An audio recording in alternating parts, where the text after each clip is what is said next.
Nah, ini untuk Aisyah. Apa ni, Kak? Kak lah. Ada je Kak ni kan.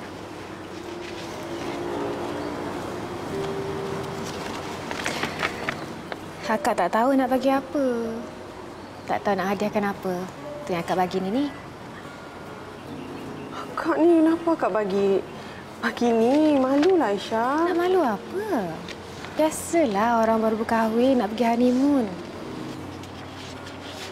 Akak ikut sekali. Apalah Aisyah ni? Takkanlah akak nak menyibuk ikut pergi honeymoon. Akak saja bagi dekat Aisyah sebab takut Abang Adam tak terima. Kalau Abang Adam tak nak, Aisyah tak nak terimalah. Tak apa. Pasal Abang Adam tu jangan risau. Nanti akak minta dia ambil cuti. Kak, malulah Aisyah.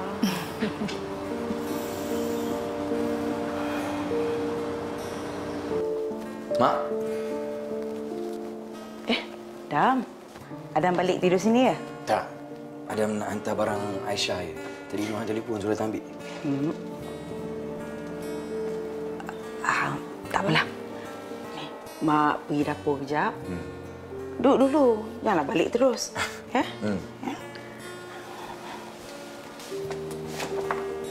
Aisyah okey? Okey.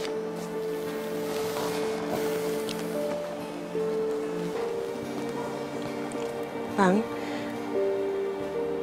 Kak Eva ada bagi hadiah.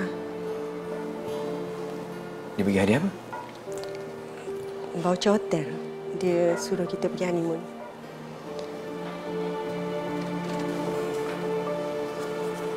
Aisyah. Hidup rumah tangga suami isteri ni kan, dia macam satu perahu kecil. Kena dayung sama-sama. Dia tak boleh buat seorang-seorang. Tapi kalau salah seorang suami ke isteri yang buat sendiri, perahu tu takkan sampai destinasi yang nak tuju tu. Maksud abang akan pergi bila kita dua dah sedia.